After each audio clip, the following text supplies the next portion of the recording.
седми клас. Какво ще научиш в този урок? Кой е авторът на произведението "Една българка"? При какви исторически обстоятелства е създадено произведението? Какъв е поводът за написване? Къде и кога се развива действието? Какъв е смисълът на заглавието? Сюжета, темите, идеите, посланията, термините и кои са най-важните моменти от творбата? Кой е авторът на произведението? Това е Иван Вазов, най-големият български писател, поет и общественик, наричан е патриарх на българската литература. Той твори в края на Възраждането и след Освобождението. В своите произведения възпява героизма, родолюбието и моралната сила на българина. Вазов е роден през 1850 г. в Сопот.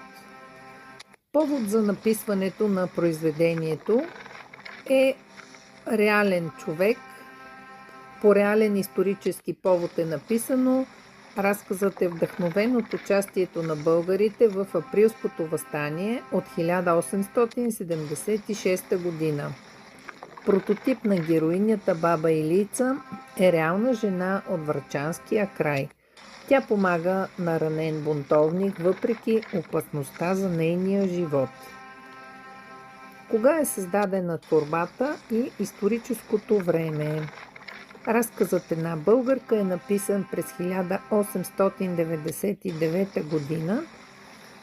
Действието се отнася до 1876 година, по време на Априлското въстание.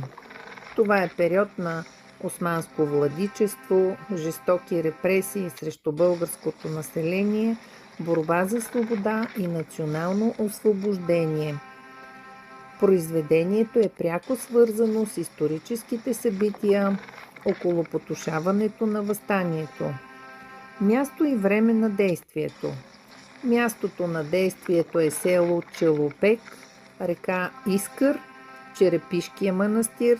Времето на действието е една нощ по време на Априлското въстание през 1876 година. Краткото време засилва напрежението и драматизма.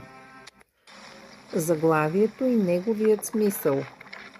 Заглавието на произведението е "Една българка". То насочва вниманието към обикновена жена, представител на българския род.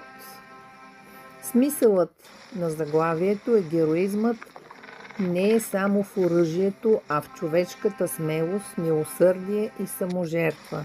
Баба Илица е символ на българската жена и народния дух. Сюжет накратко. Ако си го чел отдавна или изобщо не си го чел.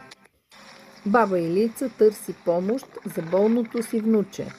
По пътя среща ранен бунтовник, който бяга от турците. Въпреки страха, тя решава да му помогне. Минава през река Искър, за да спаси болното си внуче. Тя поставя живота на непознатия четник над своя и над този на болното си внуче. Анализ на разказа по части. Основните теми и идеи: саможертва, човечност, родолюбие, морална сила, героизъм на обикновения човек. Какво се случва? Среща между баба Илица и бунтовника. Вътрешна борба между страха и дълга. Помощ въпреки смъртната опасност. Контраст между страх и смелост, между жестокост и милосърдие, между власт и беззащитен човек. Важно: баба Илица не е революционер. Тя действа от човешки дълг. Героизмът ѝ е морален, не военен. Термини, които трябва да знаете за този урок по БЕЛ за 7 клас. Какво е това разказ, сюжет, тема, идея, герои, конфликти, контрасти, художествен образ, повествование. Ако чувстваш, че имаш пропуски в знанията си и не знаеш термините, имаме решение за това. Посети безплатните аудиоуроци в сайта на Academy My School или ни попитай за тях. Да преговорим в резюме. Произведението представя обикновена българска жена, която проявява изключителна смелост и човечност по време на Априлското въстание. Разказът показва, че истинският героизъм е в саможертвата и морала. Ключови моменти накратко. Срещата с бунтовника, решението да помогне, преминаването на реката, рискът за живота. Кратко обобщение. Разказът "Една българка" е разказ за силата на човешкия дух. Иван Вазов показва, че народът оцелява благодарение на такива хора като баба Илийца. Обяснение на разказът "Една българка" по части, глави. Първа част. Тръгването и надеждата на старата жена за здраве на своето внуче. В първа част се представя баба Илийца, бедна, възрастна жена от село Челопек. Тя носи на ръце болното си внуче, останало сираче. Основен проблем – детето е тежко болно. Бабата няма пари за доктори и няма друг изход, освен вярата, че една молитва може да излекува болното дете. Цел – да стигне до Черепишкия манастир, където игуменът да прочете молитва за здраве. Тук Иван Вазов подчертава саможертвата на жената за болното й внуче, силата на надеждата, вярата като последна опора на бедния човек. Втора част. Срещата с четника. В гората баба Илийца среща ранен, куцащ четник, бунтовник от разбитата Ботева чета. Какво става? Момъкът я моли за хляб и помощ. Той е преследван от турски потери. Опасността е огромна. Важно да се знае. Баба Илийца не се страхува за себе си, а за двата живота – на внучето и четника. Тя проявява състрадание и човечност въпреки риска. Тя му обещава да му донесе хляб и да му помогне след връщането си от манастира. Тук се заражда основният морален конфликт между страха за себе си и нуждата да помогнеш на друг човек.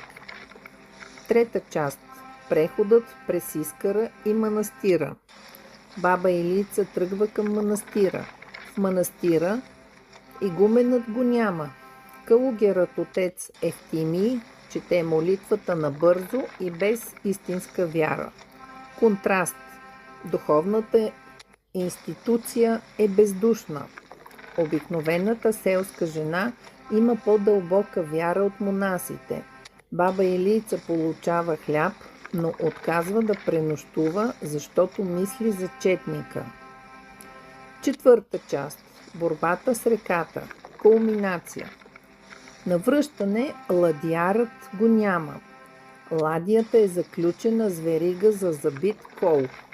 Какво прави бабата? С нечовешки усилия разклаща и изтръгва кола, преодолява реката сама, нощем с дете на ръце.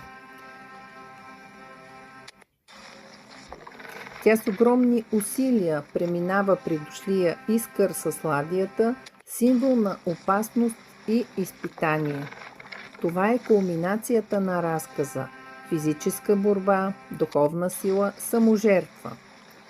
Вазов показва, че истинският героизъм е тих и незабележим. Пета част. Последната среща с четника. Баба Илийца намира отново четника. Дава му хляб. Иска да го скрие в дома си. Но вече се разсъмва. Има опасност да бъдат видени. Решават четникът да остане скрит в гората, тя да се върне за него вечерта. Тук има надежда, но и напрежение. Усеща се, че времето не е на тяхна страна. Шеста част. Развръзка и епилог. Какво се случва? Турска потеря обгражда гората. От кошарата изстрел убива предводителя Джамбалаза.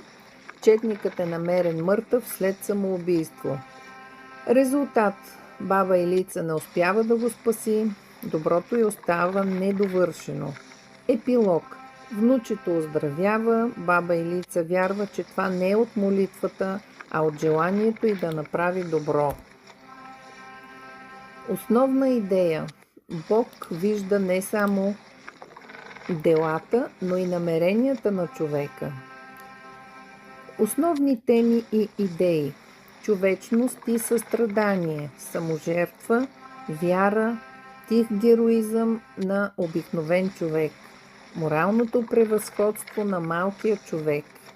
В резюме да преговорим. Първа глава: какво се случва и защо е важна. Какво да запомним от първа глава? Първо, историческия контекст след Априлското въстание, време на страх и насилие. Второ, характера на баба Илица, която е смела, човечна, вярваща и решителна. Трето, основния конфликт – личната безопасност срещу моралния дълг. Четвърто, основната тема – саможертвата и човечността. Пето, основното послание – героизмът не винаги е в битката, а в избора да бъдеш добър човек. Ключови моменти в последната част на разказа: една българка. Гибелта на бунтовника, той е убит, което оправдава революционната логика, че свободата изисква жертви. Смъртта на джамбалазът, свирепият черкезин е убит, носейки мъст и справедливост за българския читател. Спасението на детето. Баба Илица, въпреки че не успява да спаси бунтовника, получава своето чудо и внучето й оздравява. Историческият финал. Разказът завършва с надежда и показване на възхода на България, като се споменава, че детето е станало офицер, доказвайки, че жертвите не са били напразни. Като заключение, в разказа една българка Иван Вазов показва, че истинският героизъм не винаги е свързан с оръжие. Понякога той се проявява в готовността на един обикновен човек да помогне, дори когато знае, че може да загуби всичко. Баба Илица е пример за духовна сила, нравствена устойчивост и човешка доброта, които правят българката достойна за уважение и памет. За още по-голяма увереност, реши и аудиотеста към този урок, за да провериш своите знания.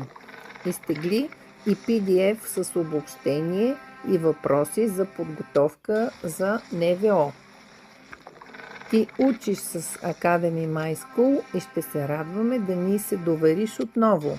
Потърси ни на адрес academy-myschool.eu за още аудиоуроци, тестове и безплатни ресурси.